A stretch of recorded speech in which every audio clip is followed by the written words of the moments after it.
It may come as a surprise, but by the time a person reaches 80, they might lose over half of their total strength. This decline is part of a condition referred to as dipopenia, a problem affecting a huge number of elderly people all over the world. It gradually chips away at their movement and freedom.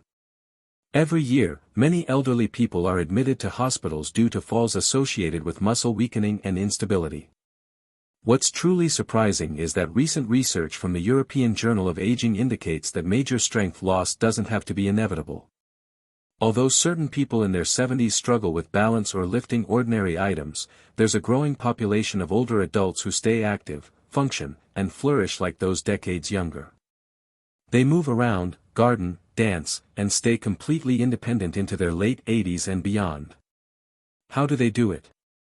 Professionals from Stanford discovered simple yet effective everyday actions that not only slow down muscle and strength loss but, in most instances, actually help rebuild it.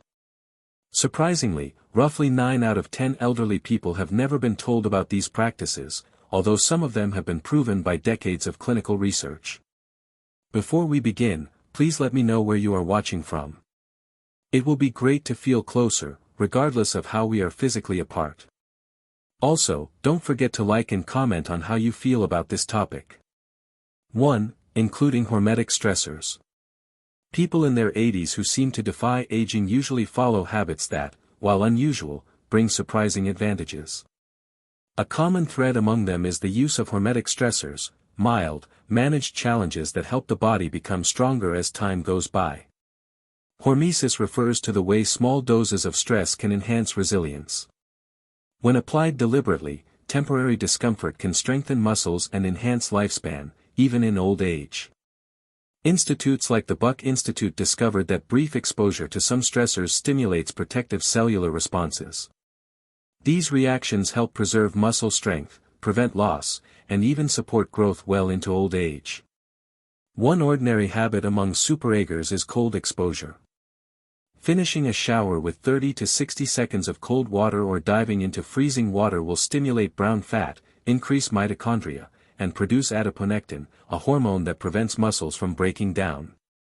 On the contrary, frequent heat exposure, such as sauna usage or hot baths, triggers heat shock proteins. These proteins are crucial for cellular repair and muscle protection. They also help muscle fibers stay healthy as we age. Research from Northern Europe indicates that those who use saunas 4 to 7 times a week may minimize age-related muscle loss by up to 40% over many years when compared to non-users. Intermittent fasting, or eating only at certain times, is another effective way. By eating within an 8 to 10 hours timeframe each day, the body stimulates autophagy, a process that clears away damaged proteins and renews muscle tissue. According to research from the Salk Institute, this can make muscle cells' mitochondria function about 10% better in just 3 months. A third technique is brief explosive effort. Overcoming isometrics, in which one pushes or pulls against an immovable object for 5 to 10 seconds, stimulates strong anabolic signals. This maintains muscle mass and strength without affecting joints. The connection between these practices is their hormetic nature, short, severe stress followed by recovery. When used effectively, they trigger key lifespan genes like FOXO and SIRT. The secret is to begin gently and develop gradually, allowing the body just enough challenge to adapt and flourish. 2. Increasing vitamin D levels. Surprisingly, over 80% of elderly people are running low on what many health professionals now call the muscle nutrient. While frequently associated with bone strength, vitamin D's influence goes far deeper, affecting your body's capacity to preserve muscle mass and functioning. Recent research, including one from Harvard, indicates that vitamin D doesn't just assist, it stimulates genes crucial for developing and repairing muscle fibers. Your muscle cells are equipped with particular vitamin D receptors. Whenever vitamin D connects to these receptors, it activates a cascade of biological signals that promote muscle development and endurance. A compelling analysis in JAMA Internal Medicine indicated that elderly people who had sufficient vitamin D levels were 25% stronger compared to those who were deficient. These people not only had better muscle tone but also indicated better balance, faster reflexes, and greater coordination, all crucial for preventing falls and injuries. Additionally, those known as verified superagers, people who stay physically strong well into their 80s, share a similar trait: consistently high vitamin D levels, sometimes exceeding 40 nanograms per milliliter. Unfortunately, many elderly people test below 20 nanograms per milliliter, a level widely considered as insufficient. So how can you bring your vitamin D into the perfect range? While the sun is a natural source, aging skin generates much less, up to 50% less than in earlier years. As a result, many elderly people need supplements. The average recommendation of 600 IU per day is hardly sufficient. Studies show that anywhere between 2,000 and 4,000 IU daily is often necessary. However, this should always be validated by a blood test. You can also improve your intake through diet. Fatty fish like salmon and egg yolks and fortified dairy products are all high in vitamin D. Aim for 15 to 20 minutes of noon sun exposure when possible to improve natural generation.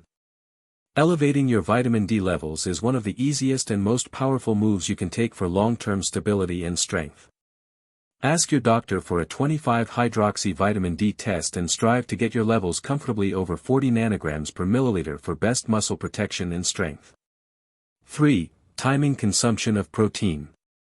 Most elderly people make a conscious effort to increase their protein consumption, yet recent research indicates that when you consume protein can be equally crucial as how much you consume. As we grow older, the body gets less effective at digesting and using protein, which is commonly known as anabolic resistance.